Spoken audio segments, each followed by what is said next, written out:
লাইফে ভালো থাকার জন্য বেশি মানুষের প্রয়োজন হয় না, হাতে গোনা কয়েকজন মানুষ থাকলেই কিন্তু লাইফে খুব হ্যাপি থাকা যায়। হ্যালো এভরিওয়ান, আসসালামু আলাইকুম। আমার কথাগুলোর সাথে কে কে একমত অবশ্যই জানাবেন। আপনাদের সাথে শপিং এর ভিডিও তো শেয়ার করেছিলাম। তো ইনডোর প্ল্যান্টের মতো হচ্ছে এই ঝোপটা হচ্ছে আমি আমার বেডের পাশে যে সোফার পাশে ঝুলিয়ে দিয়েছি। বেডের পাশে রাখতে চেয়েছিলাম কিন্তু শায়ান ছিঁড়ে ফেলবে, যার কারণে রাখা হয়নি। তো ওয়েদারটাও মেঘলা মেঘলা ছিল, ভাবলাম একটু পরোটা বানাই। বাসায় যেহেতু একাই নাস্তা করব, তো গুনে গুনে 2টা পরোটা বানিয়েছি, সাথে একটা ডিম পোস্ট করেছিলাম। এর আগে কাঁঠালের বিচি দিয়ে গরু মাংস রান্না করেছিলাম, তো ওইটাও ছিল, সাথে হচ্ছে আম কেটেছিলাম। সকালে নাস্তা করার পর বাজার গুছাচ্ছি। আপনাদের ভাইয়া রাতে কিছু বাজার নিয়ে এসেছিল সবজি, ওইগুলো এখন গুছিয়ে ফ্রিজে রেখে দিব আর কিছু রান্না করব। আগের দিন রাতে আমার জামা আমাকে একদম হচ্ছে সিলেক্ট করে দেয় কি কি রান্না করব, যার কারণে হচ্ছে রান্না নিয়ে কোনো পেইন থাকে না আমার। না হলে সকালের অর্ধেকটা সময় চলে যায় কি রান্না করব এটা ভাবতে ভাবতে। বাসায় হচ্ছে সরিষার তেল ছিল না, তো সরিষার তেলও আনা হয়েছে। দুনিয়ার সব থেকে কঠিন কাজ হচ্ছে এই তেলের জারে হচ্ছে তেল ঢালা। আমার কাছে মনে হয় এর থেকে মনে হয় কঠিন কাজ আর একটাও নেই।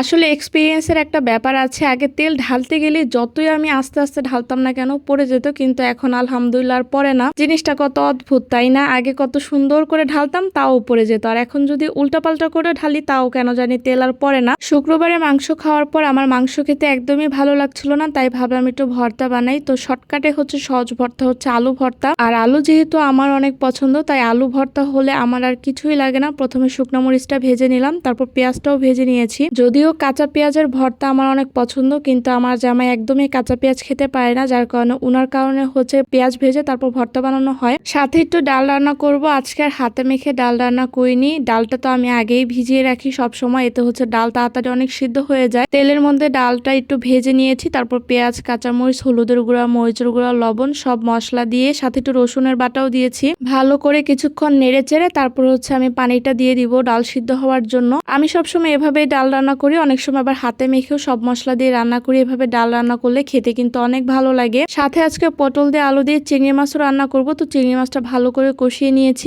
আজকে হচ্ছে চিংড়ি মাছই রান্না করতে মন চাইলো, লাউ ছিল, ভাবলাম লাউটা কালকে রান্না করব। সব আজকে মজার সবজি আনা হয়েছে, কচু ছড়িয়ে, যেটাও চিংড়ি মাছ দিয়ে খেতে ভালো লাগে, ইলিশ মাছের মাথা দিয়েও খেতে ভালো লাগে, সাথে পটল আলু চিংড়ি দিয়ে খেতে কিন্তু অনেক ভালো লাগে। তো এই তো পটল আলুটা ভালো করে কষিয়ে নিলাম। বিয়ের পর আমার সব থেকে পছন্দের মাছ হচ্ছে ইলিশ মাছ আর চিংড়ি মাছ। বিয়ের আগে আমি একদম ইলিশ মাছ খেতাম না কাটার ভয়ে। বিয়ের পর আসলে সবকিছুরই কত চেঞ্জ হয় তাই না? যাই হোক, এদিক হচ্ছে পটল, আলু আর চিংড়ি মাছটা ভালো করে কষিয়ে নিয়েছি। এখন ঝোলের পানি দিয়ে দিব। পটল, আলু, চিংড়ি মাছ দিয়ে এভাবে মাখা মাখা ঝোল রান্না করলে খেতে কিন্তু অনেক ভালো লাগে। তরকারির কালারটাও দেখতে কিন্তু অনেক সুন্দর হয়েছে। আমি তো সবসময় পটল আলু ভেজে রান্না করি, কিন্তু আজকে কষিয়ে রান্না করলাম। সবসময় একঘেয়েমি রান্না কিন্তু আসলে ভালো লাগে না, মাঝে মাঝে একটু ঘুরিয়ে রান্না করলে খেতেও ভালো লাগে। এই তো আমার তরকারিটা হয়ে গিয়েছে, সাথে ডাল ভুনাও হয়ে গিয়েছে। তো ডাল ভুনাটাও টেবিলে নিয়ে নিলাম। বাসায় যদি একা থাকা হয় তাহলে কিন্তু অনেক কষ্ট হয়, আমি এই কয়দিনে সে উপলব্ধি করতে পারলাম। কারণ একজনের জন্য রান্নার যেই ঝামেলা আর 10 জনের জন্য রান্নার মনে হয় একই ঝামেলা, হয়তোবা পরিমাণে কম বা বেশি, কিন্তু সেই একই কাজগুলোই তো করতে হয়। তো এদিকে সায়নকেও ঘুম পাড়িয়ে দিয়েছে, এখন হচ্ছে পেঁয়াজ শুকনো মরিচ ডলে তারপরে তো আমি আলু ভর্তাটাও বানিয়ে ফেললাম। বিকালের দিকে হচ্ছে আমার ছোট বোন এসেছে। ছোট বোন বললে ভুল হবে, ও আমার একদম বান্ধবীর মতো,